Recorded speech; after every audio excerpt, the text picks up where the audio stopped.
लैला मजनू की प्रेम कहानी। लैला राजघराने से संबंध रखती थी। वो बहुत सुंदर थी। मजनू ने जब पहली बार उसे देखा तो वो उससे प्यार करने लगा। वो बहुत खूबसूरती पर मरता था। एक दिन वो उससे मिलने उसके महल पहुंचा। वहां जाकर वो उसके कमरे में गया और अपने जेब से पायल निकालकर उसके खूबसूरत पैरों में पहना दी। उसके बाद उसने उन पैरों को अपनी होठों से चूमा। जब वो दूसरी पायल पहनाने लगा तो लैला ने करवट बदल ली। फिर मजनू ने दूसरी पायल नहीं पहने और उसे निशानी समझकर अपने पास रख ली।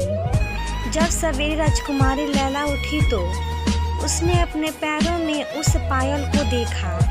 वो हैरान रह गई। अगले दिन मजनू फिर राजमहल गया और सीधे लैला के कमरे में पहुंच गया।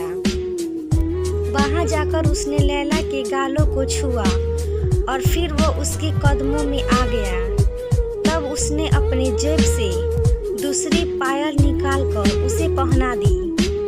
जब उसके पैरों को चूमने लगा तो लैला ने करवट बदल ली और मजनू ने देखा कि लैला के पैर में पायल नहीं थी। उसने कहा कि हम तो अपना दिल भी तेरे कदमों में रख गए और तूने उसे ठोकर मार दी।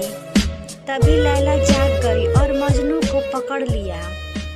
फिर उससे उसके बारे में पूछा। उसकी बातचीत कुछ इस प्रकार थी। लैला, तुम कौन हो? मजनू, आपका सेवक लैला। तुम कहाँ रहते हो? मजनू, आपके चरणों में लैला। तुम काम क्या करते हो? मजनू, आपकी पूजा। और यह कह मजनू ने लैला के पैरों को चूम लिया। लैला उससे बहुत खुश हुई और वह भी उससे प्यार करने लगी। लैला ने मजनू को अपने पास आने को कहा तो मजनू ने जवाब दिया कि वो तो बस आपके कदमों में अपनी उम्र गुजारना चाहता है। इस प्यार का जब लैला के पिता को पता चला तो वो बहुत नाराज हुए। उन्होंने मजनू को बुलाया और उससे कहा कि यदि वो चाहे तो वो राजमहल की किसी भी सुंदर से सुंदर दासी को ले जा सकता है।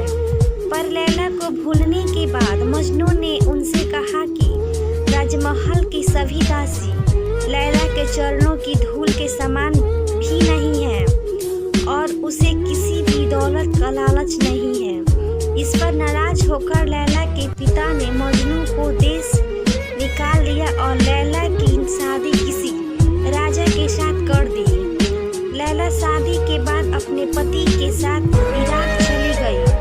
वो खुश नहीं थी। लैला इराक पहुंचकर बहुत बीमार हो गई। तब वैद्य ने राजकुमार से मजनू को बुलवाने को कहा।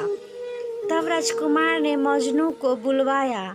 मजनू राजमहल पहुंचकर लैला के कमरे में जाता है। लैला वहां पर सो रही होती है। मजनू लैला के पैरों के पास बैठ जाता है और उन्हें चूमने लगता है। तभी लैला जाग जाती है और उसके कदमों से उठने को कहती है। तब मजनू कहता है कि वो बस अब इन पैरों में ही रहकर उन्हें चूसना चाहता है। तब लैला के बार बार कहने पर मजनू उससे गले मिलता है। तभी वहां पर राजकुमार पहुंच जाते हैं और वो मजनू को लैला के चरणों में देखकर अचंभे में पड़ जाते हैं और वो उन दोनों को आजाद कर देते हैं। जब लैला और मजनू दोनों वहां से चले जाते हैं तो रेगिस्तान में उन पर हमला होता है और लैला वहीं पर मर जाती है। मजनू भी उसके गम में मरने लगता है तो उसे लैला को दिया हुआ वचन याद आता है कि वो उसके कदमों में ही